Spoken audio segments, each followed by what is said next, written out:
Gareth A. Davies, busy show.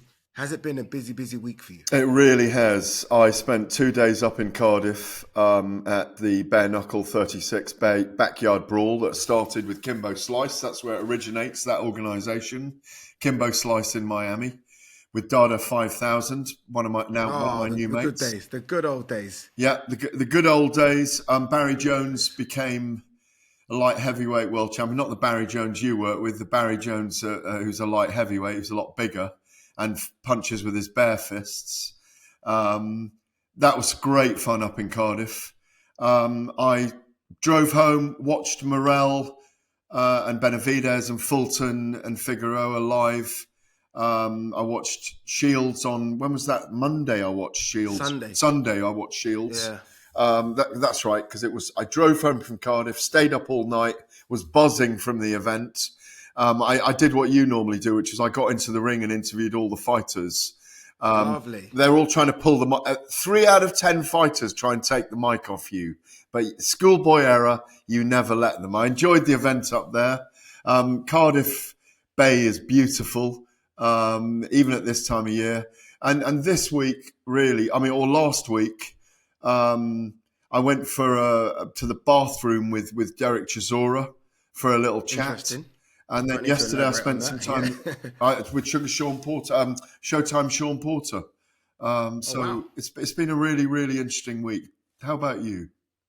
Yeah, by the way, it's been good to see Sean Porter here. I saw clips of his sparring session with Conor Benn and teaching and giving Conor some advice. And I think it's good when sort of the old guard sort of hand down advice to the younger guard. I think we should see a lot more of it. I was on drive last week, switching my boxing hat to my football hat, which is always good. I was doing it with Darren Bent and Gabby Bonhall.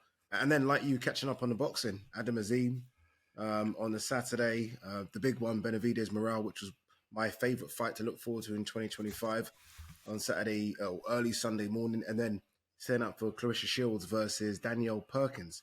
Clarissa obviously becoming a free weight undisputed champion. She's not going to get plaudits for that just because there are no heavyweights. I mean, Danielle Perkins had 5 fights, but you still got to congratulate Clarissa on just being Clarissa. And being the ambition, isn't it? It's the ambition. Yeah. You know? I will fight anyone, anyway, any discipline, and I've got to applaud it. Adam Azim, let's start there. 13-0, IBO super lightweight title, a fringe world title, right? I mean, the 4 big ones are the 4 big ones. The IBO has always been number 5. But nonetheless, he seems to be very good, if you like, for a 22-year-old.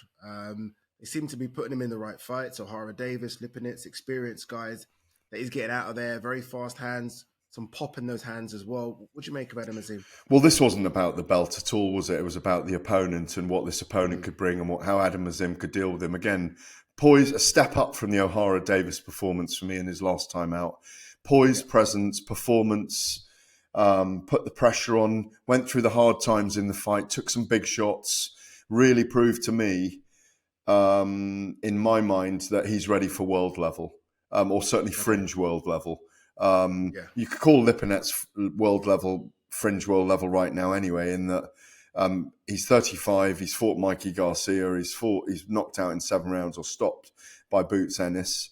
Adam did it in 9.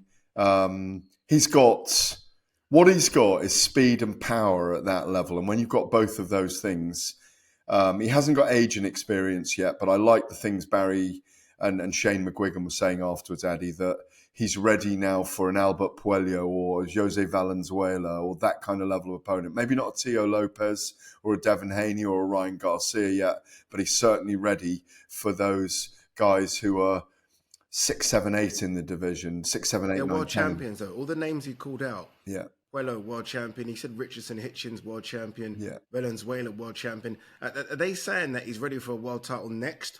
If it's the right world title, if it's the right world title, and obviously there's the I don't think it will be a world title next. He's not that, but he will move up into the rankings. I don't think there's any doubt about it. He's not in the top 10 in the Ring magazine rankings.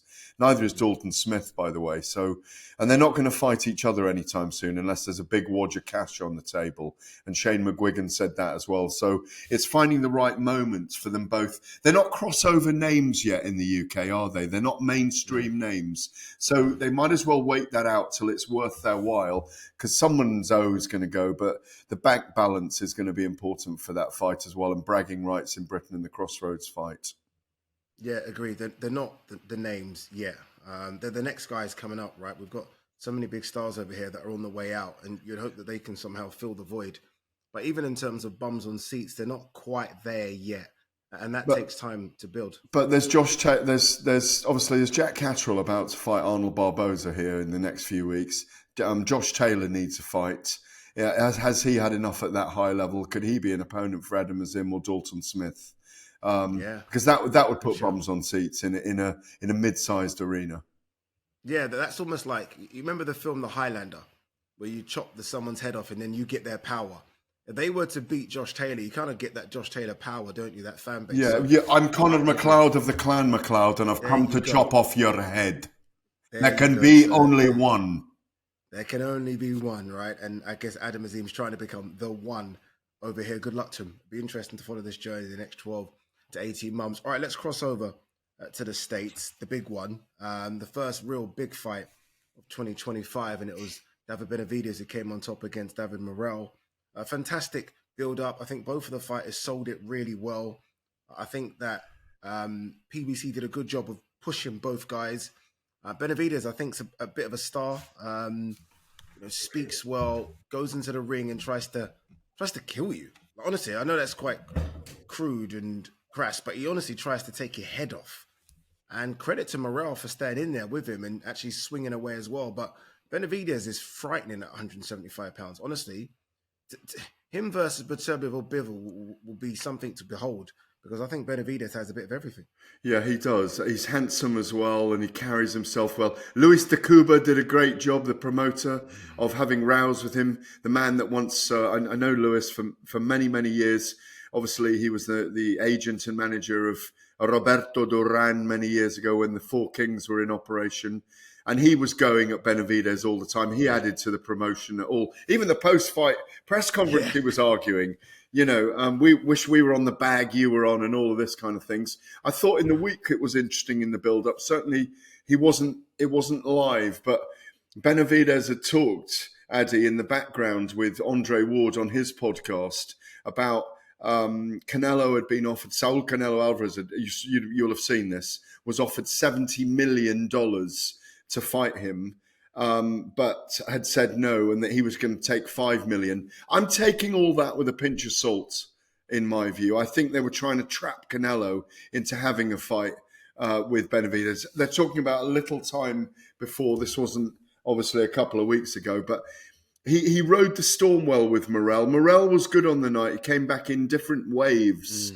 He was never smashed up, but I thought Benavidez put in a fine performance. What I will say, I still think that Bivol and Beterbiev inhabit a different shelf, a different level to Benavidez and Morrell. I think Benavidez is the best of the others to Benavidez and Morrell. And forgive me for saying this as well, and Boatsi and Yard.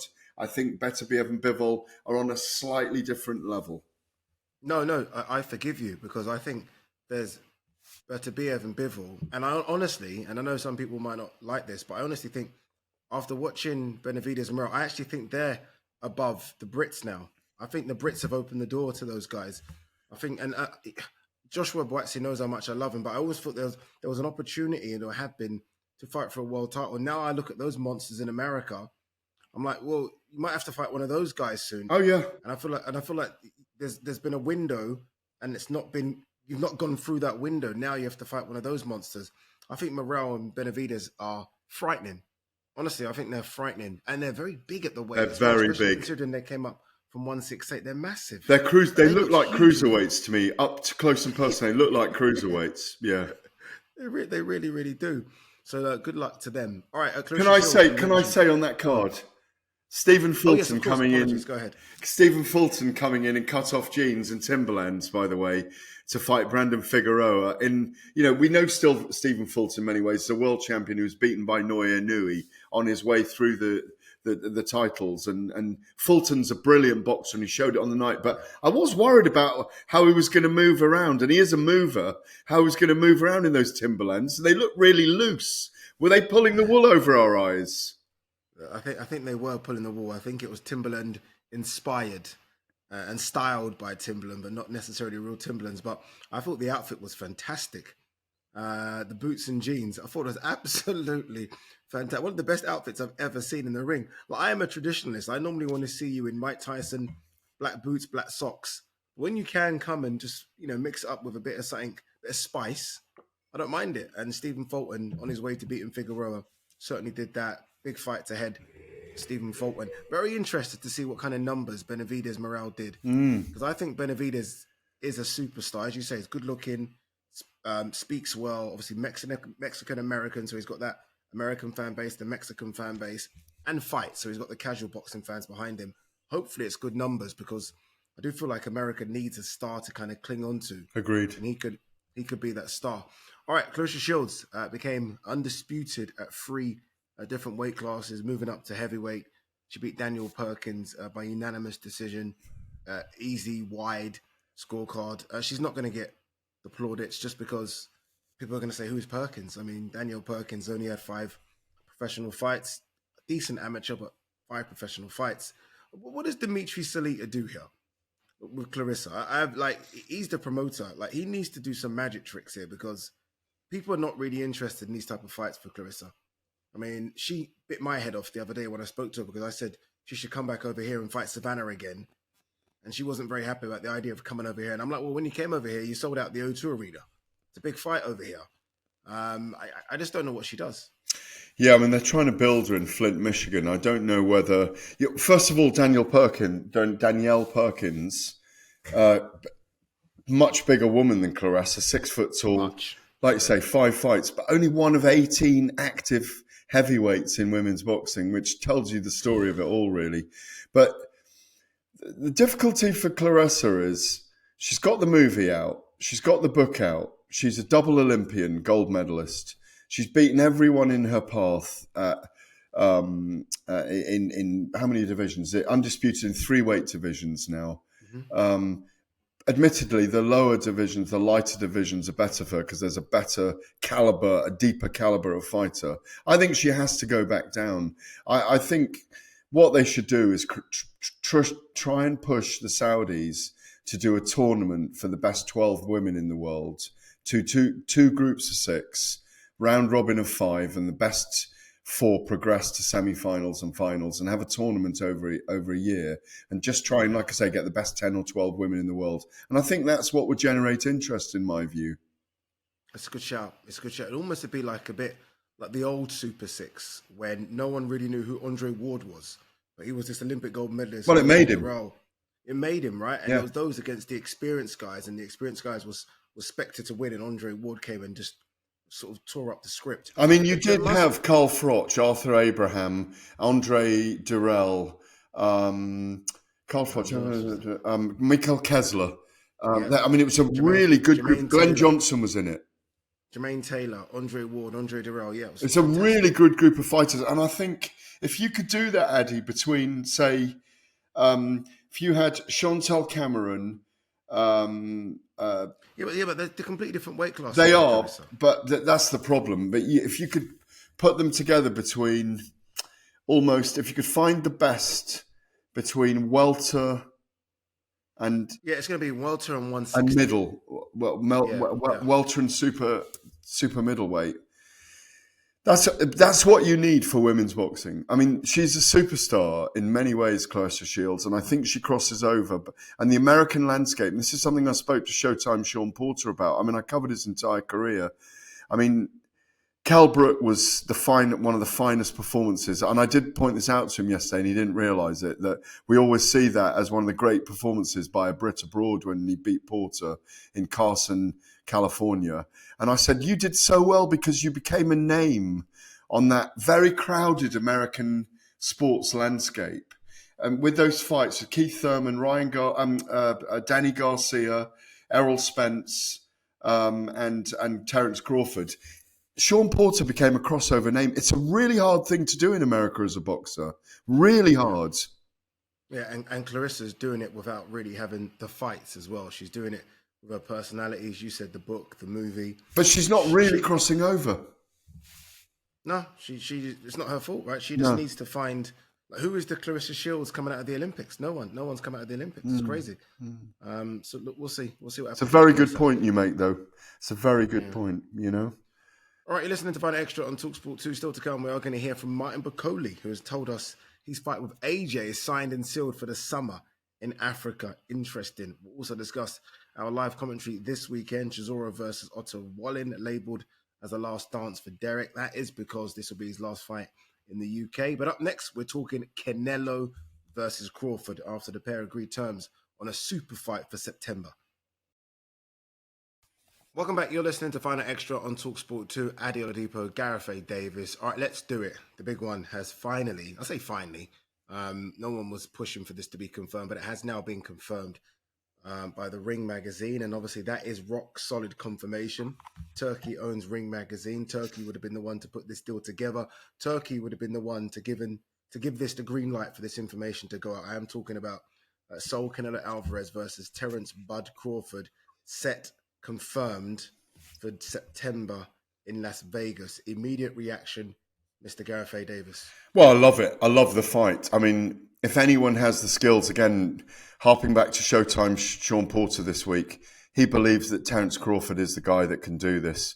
And I agree with him. I think he is. I think he's got extraordinary skills. Yes, he's stepping up 2 weight divisions. It's a very, very tough assignment for him. But there's a blueprint there for beating Canelo. A smaller man than him has done it in Floyd Mayweather. Different type of fighter, different type of skills, and different Canelo. A Canelo at the beginning of his career rather than the end of his career. It's a massive event for Las Vegas. Terence Crawford is one of the very few crossover stars in the United States.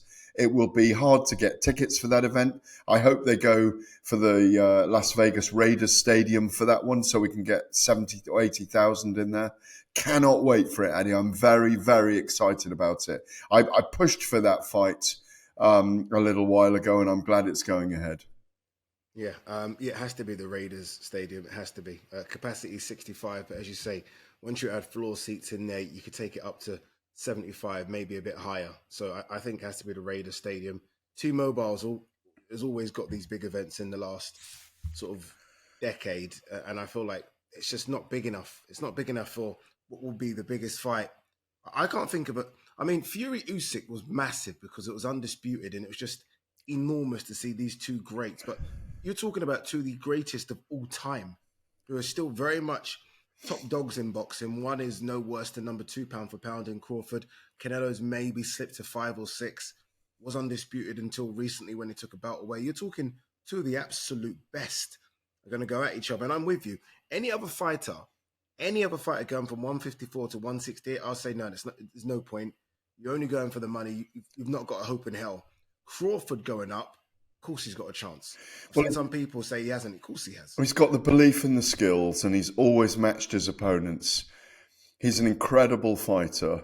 I mean, if you look at right now, pound for pound, I've got Usyk at 1, Noya Nui at 2, Terence Crawford at 3, Artur Beterbiev at 4, Bivol at 5, and Canelo at 6. That's my top 6 right now.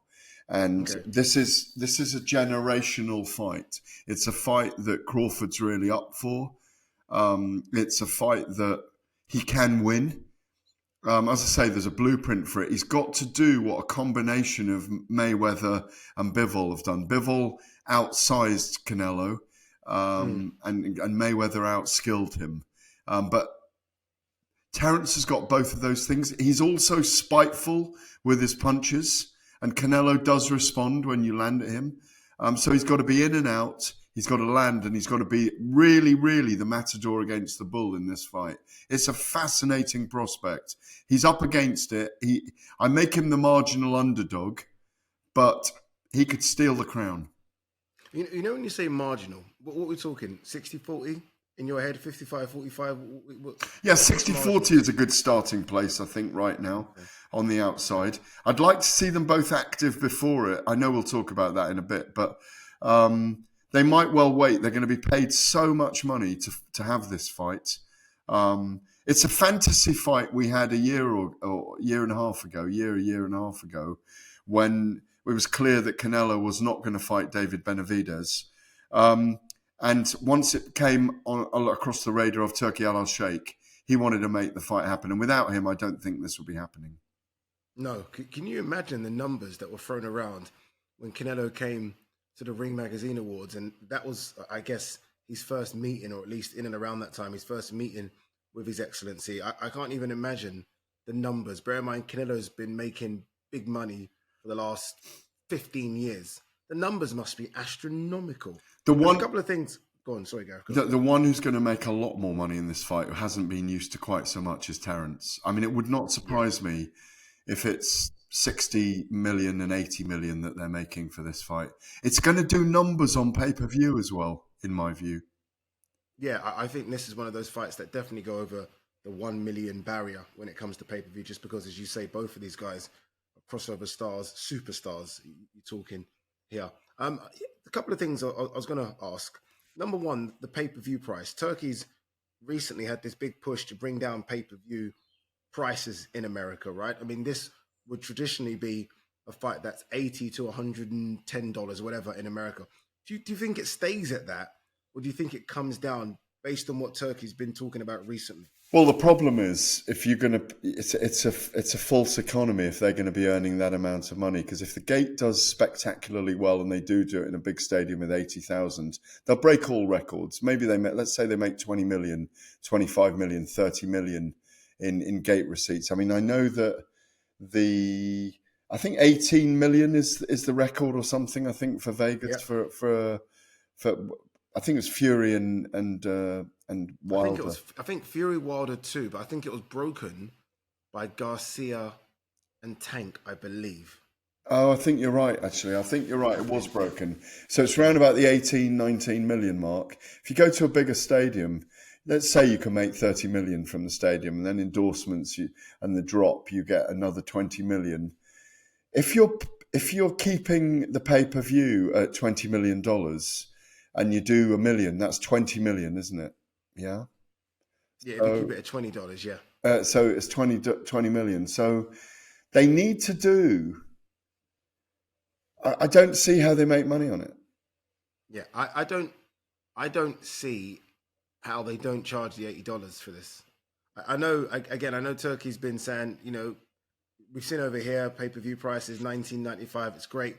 I just feel for a fight of this magnitude, when even if it was priced at 80, I still think 1 million people would buy it. And I'm saying all this, who knows if it doesn't go on Netflix? Yeah. Who knows if Netflix don't say, okay, we'll take a bit of that.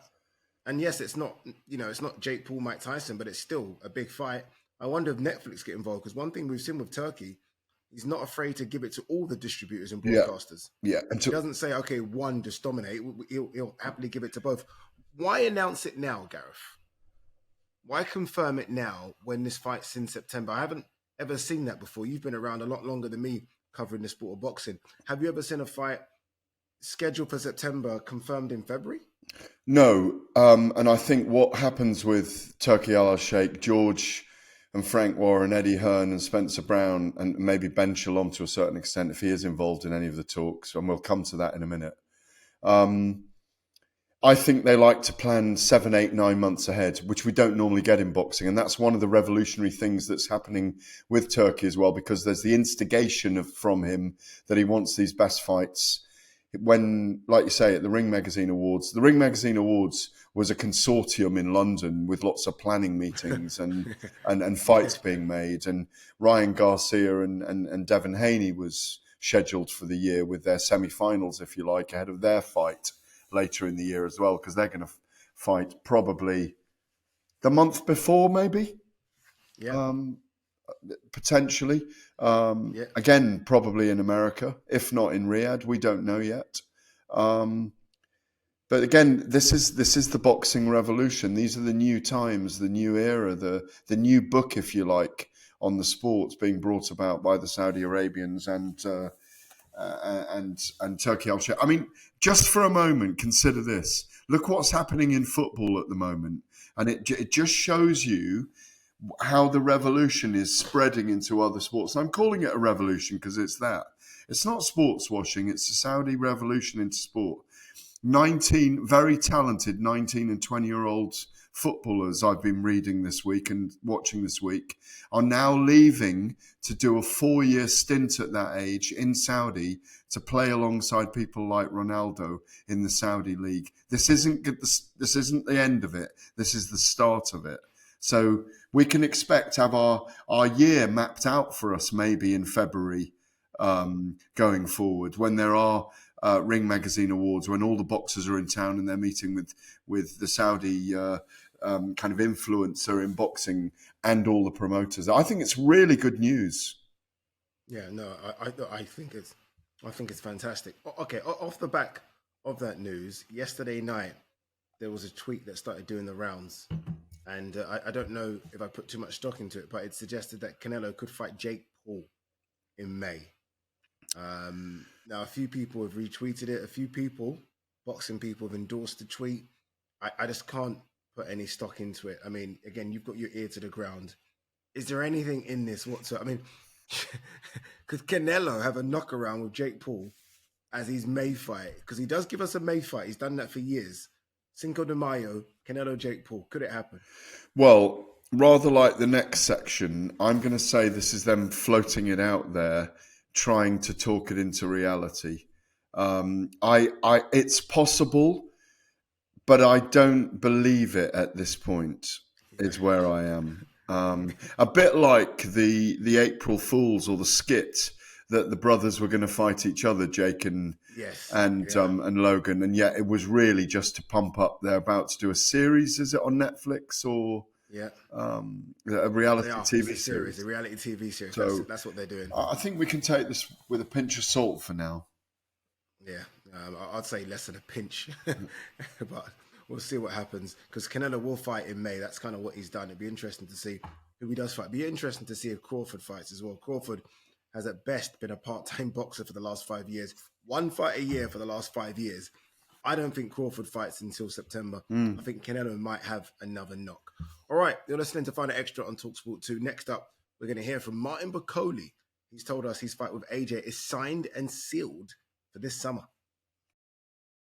Welcome back. You're listening to Find It Extra on talkSPORT 2. Ade Oladipo Gareth, Ade Davies. All right, let's talk Martin Bakole, who has been speaking a lot recently. Martin Bakole's dream, I think it's clear now for everyone, is to fight Anthony Joshua in Africa in the summer. Although Martin Bakole does have a fight coming up for an FA Jagba. I hate when fighters overlook fighters, and I feel like Martin Bakole is starting to do this. Martin Bakole, though, did speak to Spencer Oliver this weekend ringside at the Adam Azim fight and had some interesting stories to tell us about his potential fight with AJ in the summer. Listen, let's talk a little bit about the heavyweights, what's going on. You've got a Jagba coming up in May, final eliminator for that IBF title. I can't wait, I'm so excited. So I can't wait to be in America, beat a Jagba, and be next to face the winner of Dubois or Joseph Parker. Yeah, listen, I know that's a fight that you want. There's talk of you fighting Anthony Joshua, Alexander Usyk. You fancy them all, don't you? Of course, yeah, I want that big fight. Thank God, and I have Excellency who say he want to see me to fight Anthony Joshua in Africa. I can't wait, so I'm so excited. Listen, you don't mind being on the road, travelling, going into the other guy's backyard, going wherever you want. You just want those big fights. You heard the guys just talking about superstars of the sport, etc., etc. You've been craving those fights now for some time, right? Of course, I'm from Congo. Now I'm living in the UK. I'm ready to face anybody, anywhere. I don't care where it's going to be. All I come to beat you. So that is. Do you think that we see Anthony Joshua back in the ring anytime soon? Or? I think he will come, yeah, I think so. But I think big fight is waiting for him in Africa, so he should stay, he should stay outside the ring keep working hard because my fight against him in Africa is a big fight. When are you hoping that will happen? I think it will happen in the Congo because that's where there is story. So that's my medal for a month fight has. So we need to fight in the same stadium. I think it's going to be in the Congo. And that will be in the same venue, the same arena? Yeah, of course, yeah. He mentioned himself it's going to be. Are you hoping that's going to happen this summer? I think it will because Excellency say he wants to see that fight in Africa. My fingers crossed, I think I'll get that. Right, boys, you've heard it here. The fight is happening in Africa in the summer. Anthony Joshua and Martin Bakole. On that note, back over to you. Ben, how are you doing, my friend? The promoter of Martin Bakole. That's what I want to be known as. Listen, we've just done Martin Bakole, and Martin Bakole's just said... #1 heavyweight in the world. He's just told us, he's just leaked the news. Him and Anthony Joshua, Africa, in the summer, it's going to happen. It's done. It's done. I'm hearing he's signed and we're off to the Congo. Martin Bakole, they're speaking to Spencer Oliver. Let's just get straight to it. Martin Bakole says the deal is done for him to fight AJ in the summer in Africa. Even specifically mentioned Congo there. What would you make of all this? Like, I just don't... I'm a big Martin Bakole fan, but I just don't see how this is true. I just don't believe that AJ is signed to fight Martin Bakole. I just don't believe it. Yeah, well, as you say, he is down to fight some Efe Ajagba in May already. I heard this myself on Saturday night. I think they were trying to dream it into reality on Saturday night, putting it out there. Billy Nelson, Ben Shalom and Martin Bakole. I spoke to certain members of Anthony Joshua's team in the background on Monday. I needed to have a chat with them just to verify this or not. And they said there has not been a word of negotiation. Yeah. Now,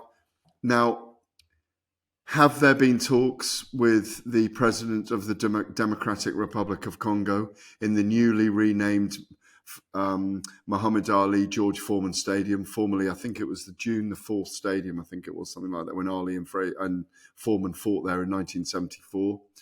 Yes, maybe there have been talks to the president. Yes, maybe it's flicked across the desk of the great influencer in boxing, His Excellency Turki Al-Sheikh. Maybe yes. And he's gone, oh, that's a good idea. But my resounding thump on the desk on Monday morning when I got in touch with Joshua's team was not a word of negotiation has gone around. It's utter bull. Now, I get they're trying to talk it into existence. I get they're trying to float it out there, Ade.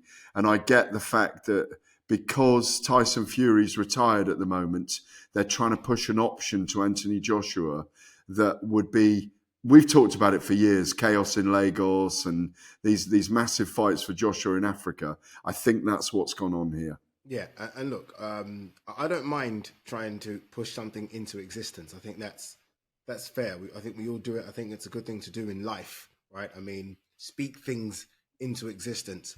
But I don't like the idea of saying something's been signed and sealed when I don't believe, and as you say, you've spoken to AJ's people, and it's not the case. I do think we need to clear the muddy waters here a little bit.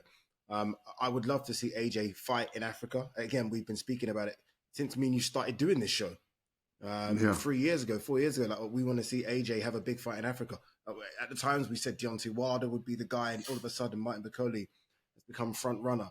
But I just don't see it happening anytime soon. And again, I always speak to the dangers of fighters talking about fights when they have fights lined up.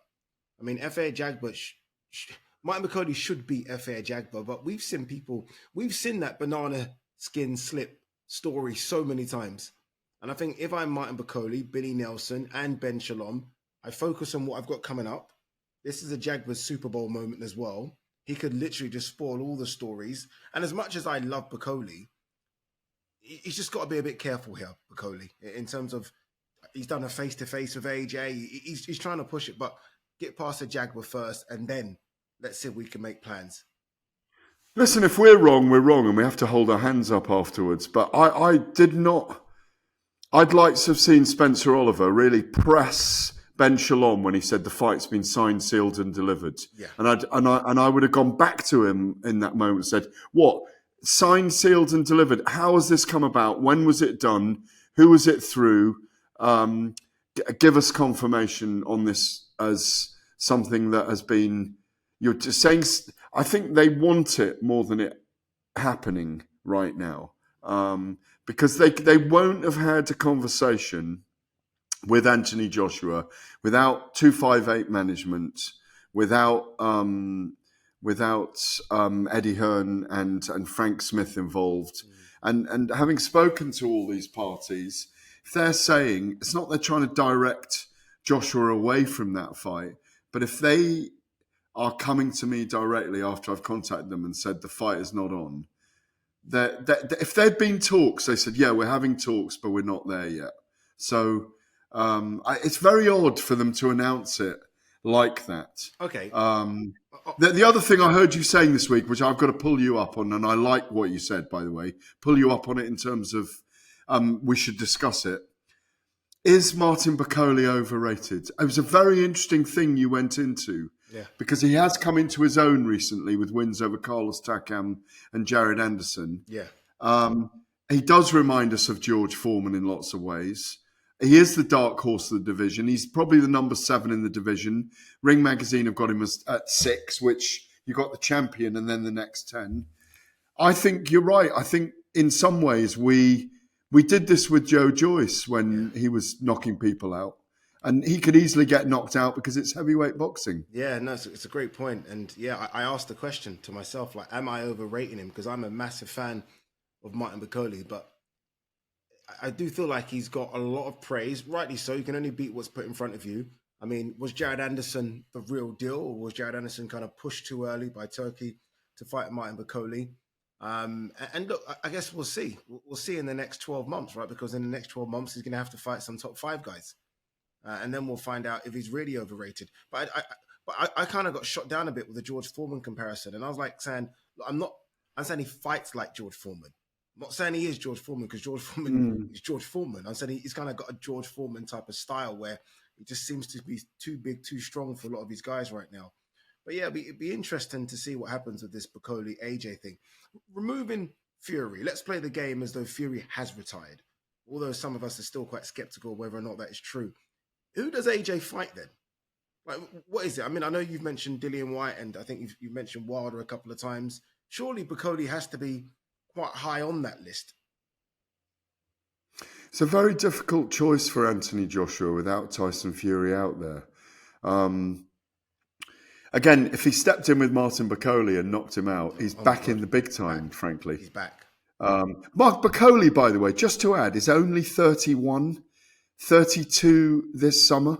That's what's staggering about him as well, because he seems much older. It feels like he's been around the division a long time, and that's why he's so dangerous, because he's just coming into his own.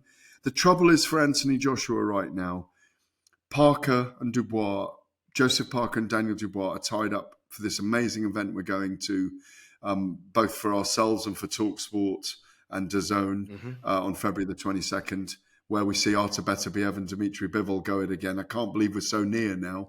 Yeah. Usyk is tied up with whoever he's going to have to defend against next. Fury is retired in abeyance. And then Kabayel and Zhang are tied up as well. And there's your top 6, 7, really. And then it's Bakole. And at the moment, Bakole is probably ranked higher than Joshua, in my view. Yeah. And Bakole's tied just up. Above him. Bakole's tied up. And Bakole's tied up. 1st of May, he's tied up. So that's why a Dillian White or a Deontay Wilder right now is on the table for Joshua. There's no one else. What about Jared Anderson's back in action on Friday, by the way, in America. Oh, interesting. So it'll be interesting to see what he looks like. What about Jarrell Miller?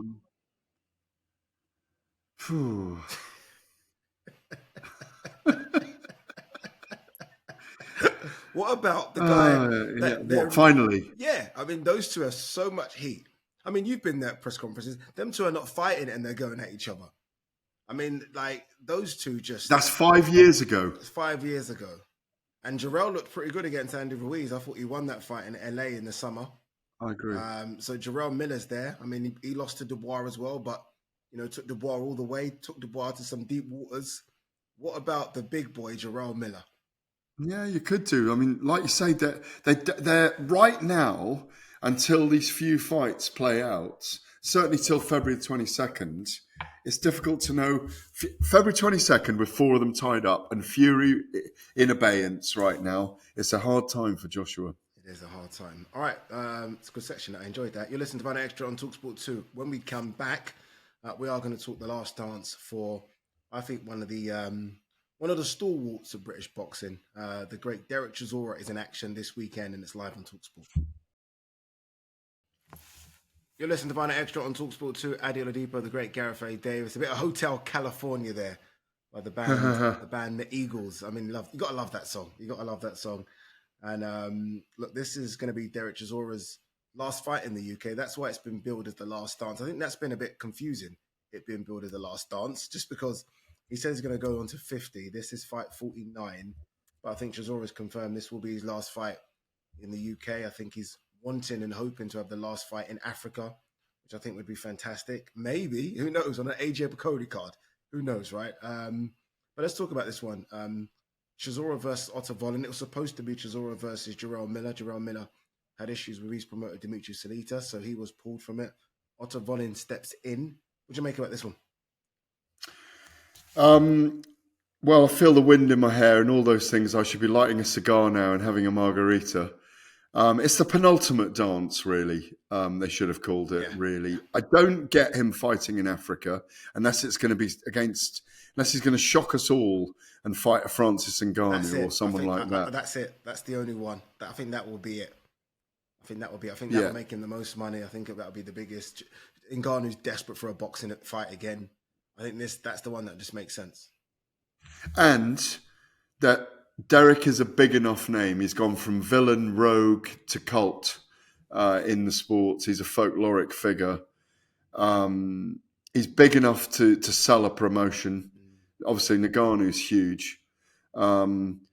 He's just got to get his head on the chest of Otto Wallin and bustle away and hustle and bustle away. I had a great time with him last week at the Bathhouse, Banya Bathhouse in Grosvenor Square with a group of others. Had some caviar with him.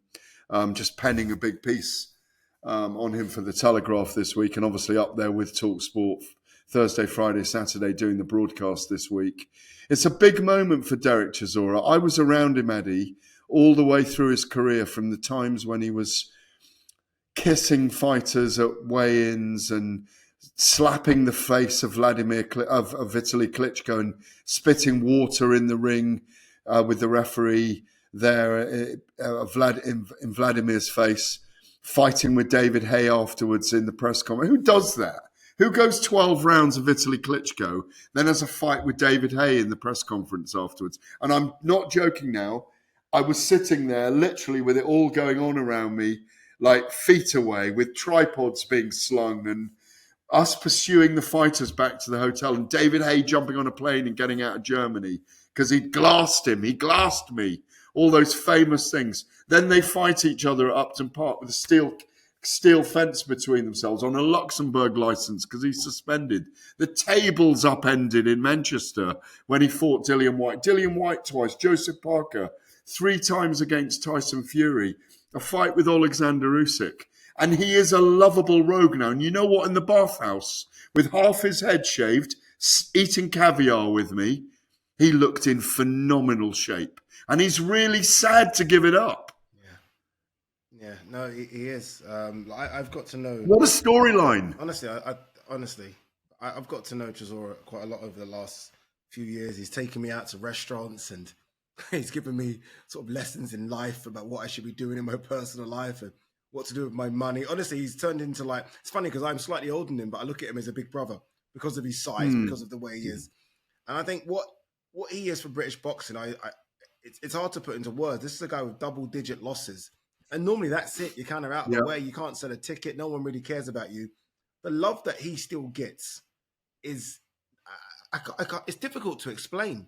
I mean, you just mentioned a few of these things there, and I was just smiling because you almost forget about Dusseldorf because he's had so many. I've never forget about it. Yeah, because he's had so many incidents since then. Like he slapped. I remember him slapping Kubrat Pulev. I remember that as well. He's had so many fantastic stories, and I'm going to miss him. Honestly, I think when it's all said and done, and he does have his 50th fight, I think we're going to then look back and give him his plaudits and his praise. You can correct me on it. Is there a British Boxing Hall of Fame? Is there what? No, there's loads of British boxers in the Hall of Fame. No. Is there a British Boxing Hall of Fame? No. Sorry, I don't think there. Sorry, apologies. I didn't hear you right. I didn't kind of word it correctly. There should be, because he's not going to get into the Hall of Fame, Chisora. But he should be in the British Boxing Hall of Fame. I feel like he needs to be recognised for what he's done to the sport. I think it's a very good point. I think he is in there, if you know what I mean. Yeah. He's a figure that's not going to go away in boxing. He's got his own little channel called Delicious TV, isn't it? He's the thing is about him, his skits. Like, he might be giving you advice 1 minute, and then he's headbutting a Deliveroo driver the next, or the volatile Derek, that very volatile Derek that you weren't around for, has gone. He was very volatile, but there's a joy about him he's matched his personality with his relentlessness in the ring. He's as entertaining out of it as he is in it.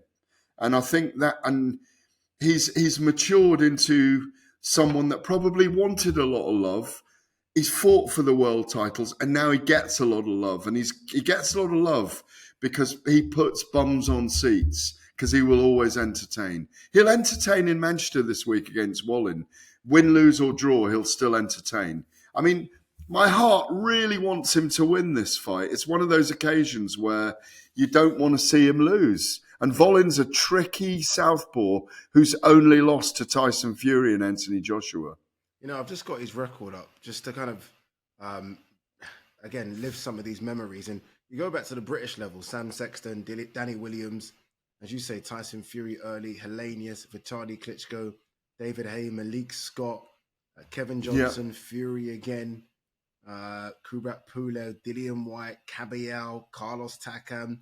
It's just David Price, Usyk, Parker, Fury again, Joe Joyce, Otto Volley. That's ridiculous. There's only two, Ade, there's two guys he hasn't fought. Deontay Wilder, and I wouldn't mind him being in with him. Deontay Wilder and Anthony Joshua from this era, really. Yeah. Who, if you had to put your money on a 50th fight, and look, by the way, does a 50th fight happen if he loses?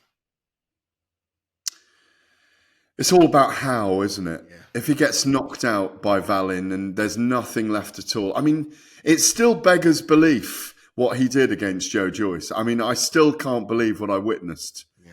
I think we were doing the live broadcast for talkSPORT that night, and it was just staggering what he delivered in that fight against Joe Joyce.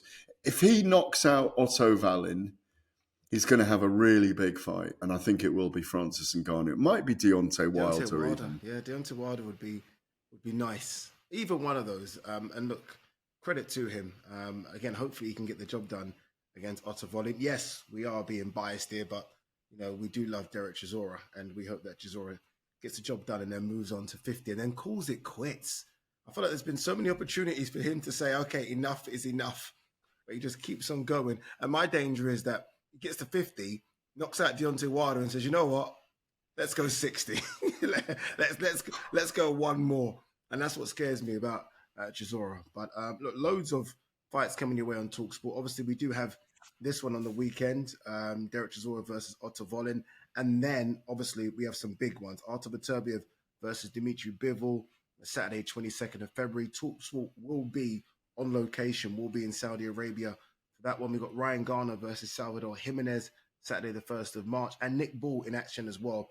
He takes on TJ Dohoney, 15th of March, live on talkSPORT. So back to back, loads of action coming your way. Gareth, my man, it's been a good one.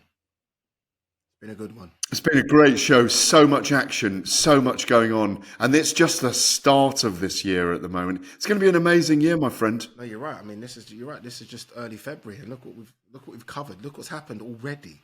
So I can't imagine what this show is going to be like come June, July, as we build up to the biggest fight of all fights, Canelo versus Crawford. Fingers crossed in September. All right, you've been listening to Find Out Extra on talkSPORT 2. Big thanks, as always, to Gareth A. Davies. Remember, if you've missed any of this show, you can listen to it as a podcast. Find it under the Fight Night banner on the talkSPORT app, on YouTube, or wherever you get your podcast from. We'll be back next week.